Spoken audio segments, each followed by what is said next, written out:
43 years old, $43 in her bank account, and a husband who checked her phone every night before bed.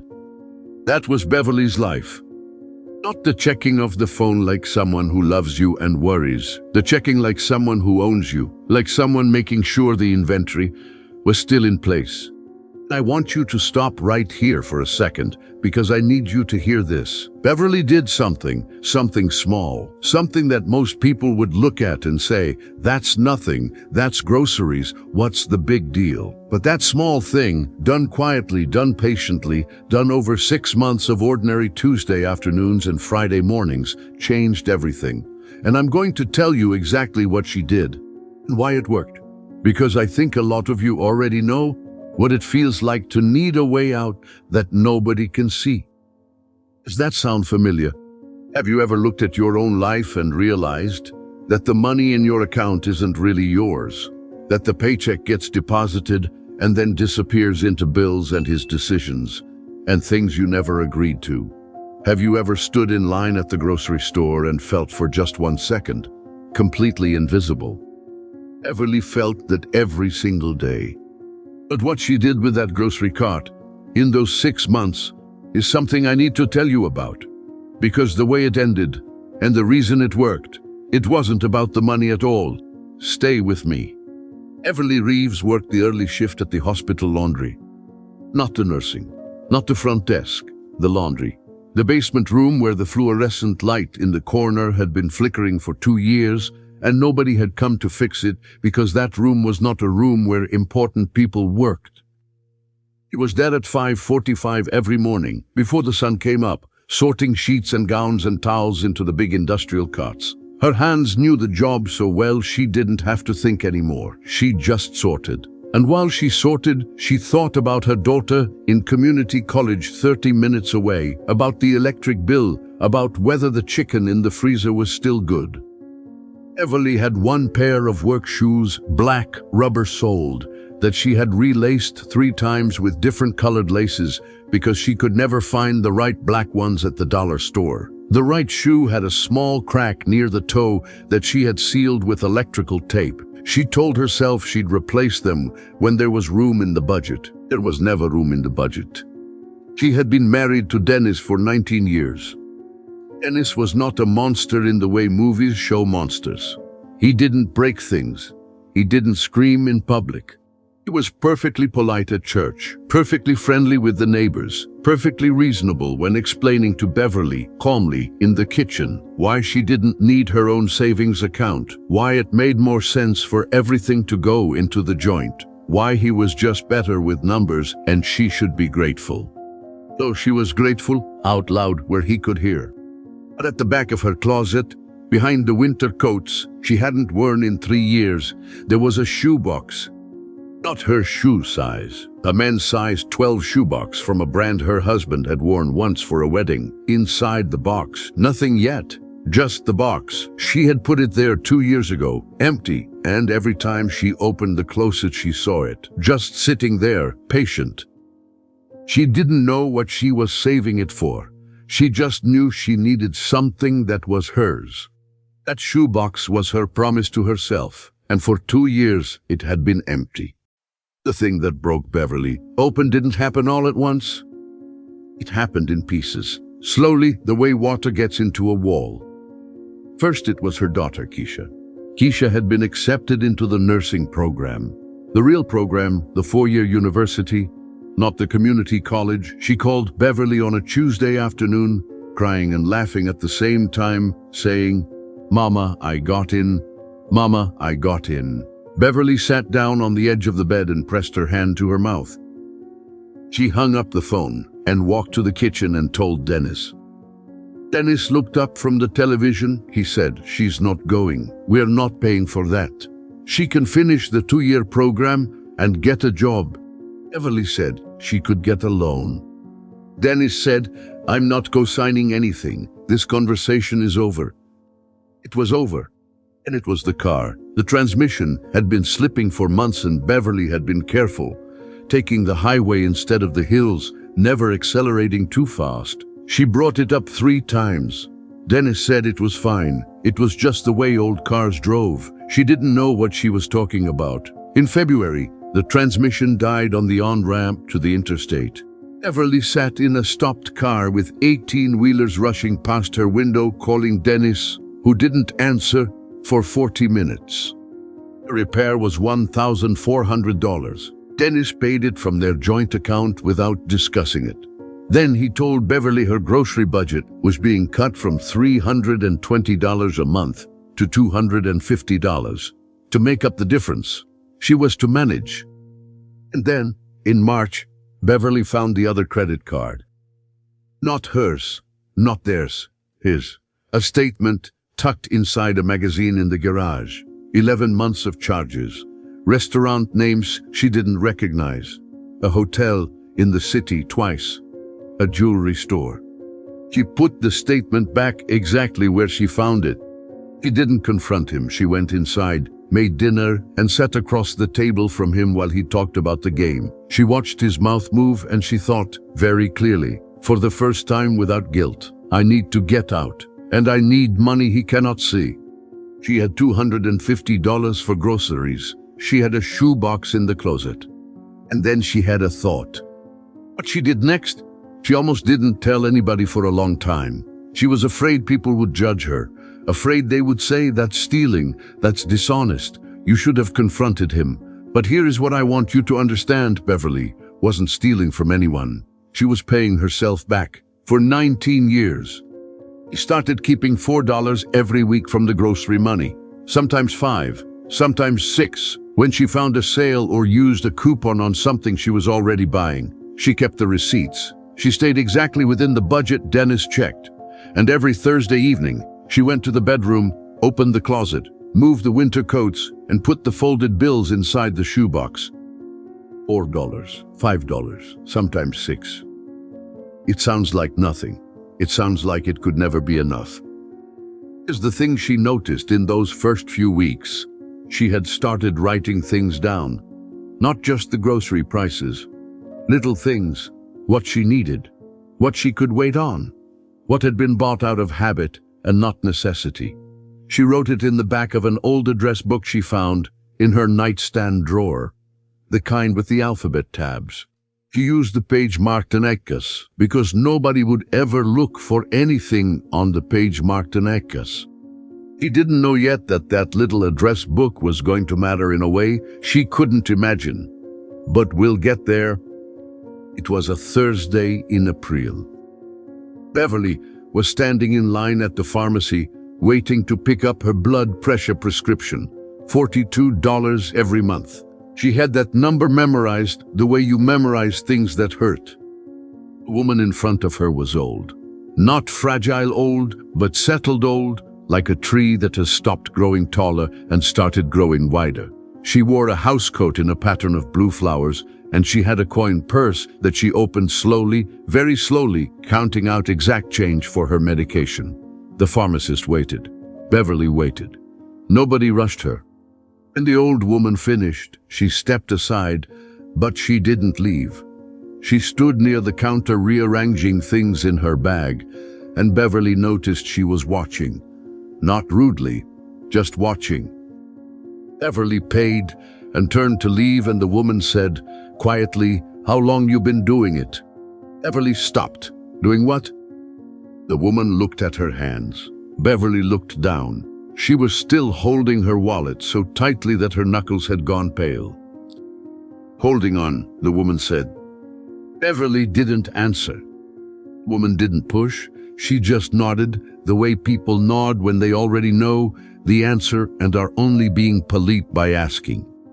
They walked out to the parking lot together, which Beverly hadn't planned, but somehow happened. The woman's name was Miss Odelis. She had come to this country from Belize 40 years ago with $35 sewn into the hem of her coat. She had worked in hotel housekeeping for 26 years. She had raised 3 daughters, mostly alone.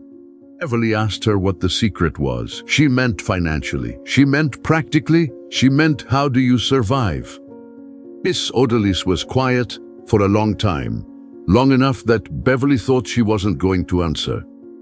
And she said, A seed doesn't ask for permission to grow. It just finds the crack in the concrete and goes. That was all. Beverly drove home with those words sitting in the passenger seat beside her. A seed doesn't ask for permission to grow. It just finds the crack in the concrete and goes. She didn't understand it fully yet, not that day, but she wrote it down when she got home, not in the address book, on a small piece of paper that she folded twice and put inside the shoebox under the bills. And here is what Beverly learned, not from a book, not from a financial advisor, not from a podcast, but from 6 months of Thursday evenings and grocery store math. The first thing she learned, invisibility can be a tool. Beverly had spent 19 years being invisible inside her own marriage, invisible in the decisions, invisible in the finances, invisible in the plans. That invisibility had felt like a wound, like something done to her.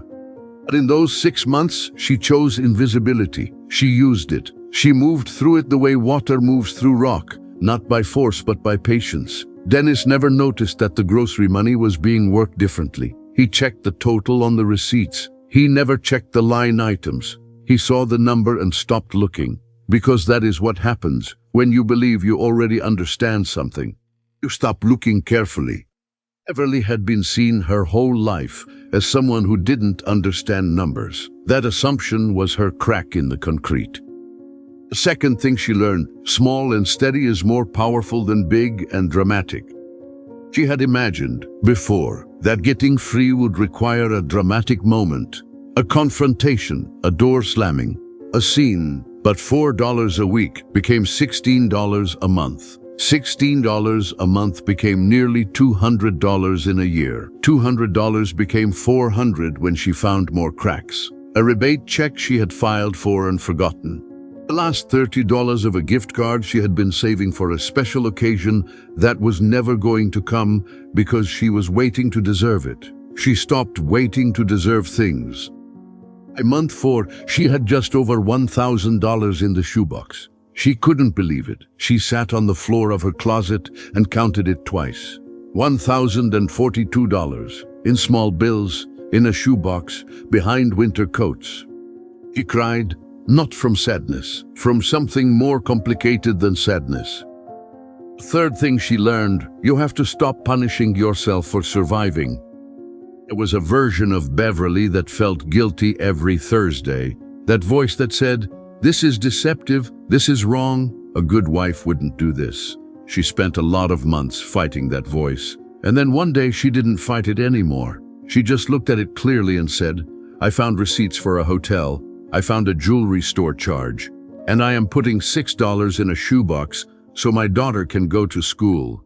These are not the same thing. She let the guilt go, not because she stopped caring about honesty, but because she realized she had been honest the whole time. She had been the only honest one. Fourth thing she learned, and this is the one I want you to hear most clearly, is the one Beverly couldn't have told you at the beginning. She could only see it at the end. That address book, the one with the alphabet tabs, the one where she had been writing prices and budgets and little notes to herself. That book had become something else without her realizing it. It had become her voice, the voice she hadn't used in 19 years. Every Thursday she sat down and wrote, and slowly the writing stopped being about groceries and started being about everything. What she wanted, what she was afraid of, what she deserved. She had started saving money. She had accidentally started saving herself. And this is what I promised you at the beginning. What Beverly did that night, the night Dennis asked to see the bank statement and she handed it to him calmly and said, this is the joint account, Dennis, that's all you get to see. The thing that made her able to say that, with her hands still, with her voice level, with her face quiet. It wasn't the money. It was knowing the money existed. It was the weight of that shoebox in the back of the closet. It was knowing she had somewhere to go. Beverly left in October. Not dramatically, not with a scene. She called Keisha first. She said, I have $3,018 and I need a couch to sleep on for a little while. Keisha said, Mama. And then Keisha, didn't say anything else because she already knew everything she needed to know from those 2 sentences. Beverly took 3 bags, the winter coats, the address book, the shoebox, which she carried wrapped in a dishcloth like something fragile. She told Dennis she was going on a Saturday morning. He was not surprised in the way people are surprised by things they didn't see coming. He was surprised in the way people are surprised when a thing they were watching happen finally actually happens. He said, "Where are you going to go?" He meant you don't have anything. She said, "I have enough." And she did. She slept on Keisha's couch for 6 weeks. She applied for an apartment, a 1-bedroom near the hospital, so she could walk to work when the weather was good. The first month's rent and deposit was $1,050. She had it.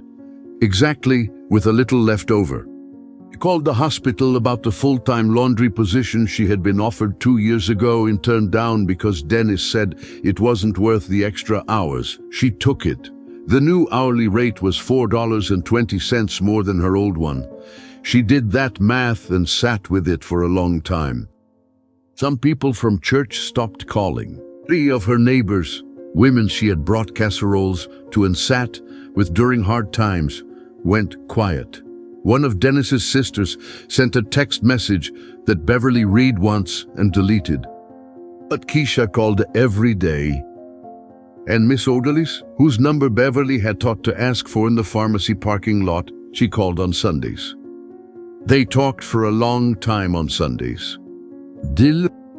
Following March, almost exactly 1 year after Beverly had found the credit card statement in the garage, she was at the laundromat near her apartment waiting for her work uniforms to dry.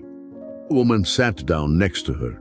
Younger than Beverly had expected. Maybe 35, wearing scrubs from another hospital and holding her phone face down in her lap the way people hold phones when they're trying not to look at something on them. Her eyes were the kind of red that comes from crying that has been going on for more than just today.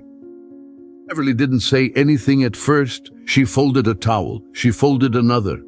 Then the woman's phone buzzed and she flipped it over, and Beverly caught a glimpse of the screen before she could look away. It was a bank notification. Available balance, $11.40. Beverly recognized that number. Not that specific number, but the feeling of it. She reached into her bag and pulled out the address book, the one with the alphabet tabs. She had started a new section in it, past the Z tab, in the blank pages at the back. She tore one of those pages out carefully and wrote her phone number on it. She said, "I don't want to intrude. You don't have to take this. But I learned something last year that I wish someone had told me." The woman looked at her. Beverly said, "A seed doesn't ask for permission to grow. It just finds the crack in the concrete and goes." The woman stared at her for a long moment. Then she looked down at the piece of paper with the phone number. Beverly said, $4 a week. That's where I started. I want to tell you the rest of it if you want to hear it. The woman's name was Tamara. She took the paper. That night, when Beverly got home, she opened the closet. The shoebox was still there, no longer full of cash, now holding a few receipts and the small folded piece of paper where she had written Miss Odalis's words the day she came home from the pharmacy. She picked up the paper. She unfolded it. Seed doesn't ask for permission to grow. It just finds the crack in the concrete and goes. She folded it again. She put it back in the box. She closed the closet. The box was no longer hiding anything. It was keeping something safe. I want you to think about Beverly today. Not the $3,000, not the leaving. I want you to think about the Thursday evenings, the $4, the address book with the alphabet tabs, and the page marked N where nobody would ever look. I want to ask you something, and I want you to be honest with yourself when you answer it. Is there a crack in the concrete in your life? Something small, something that seems like it couldn't matter, but that might be exactly the place where something is trying to grow. Because I've seen it happen, and it almost never starts with a big dramatic moment. It starts with $4 on a Thursday. It starts with writing something down. It starts with a shoebox behind the winter coats. If this story touched you today, if you felt Beverly somewhere in your chest while you were listening, I want you to do one thing. Scroll down and comment right now. Write day 1 and then tell me what is the one thing you are going to do today just for you, not for your kids, not for your husband, not for your boss, for you. I want to read every single one. And if you have a sister, a cousin, a friend, someone who has been invisible for too long inside her own life, share this with her right now. Don't wait. Don't think about whether she'll understand. Just send it. Let her decide. Ein kaya todrit sein, gisperin, ultain sein, upiumdur sein yen, ulsein suluzinu dors vetsu day. I'll see you here next time.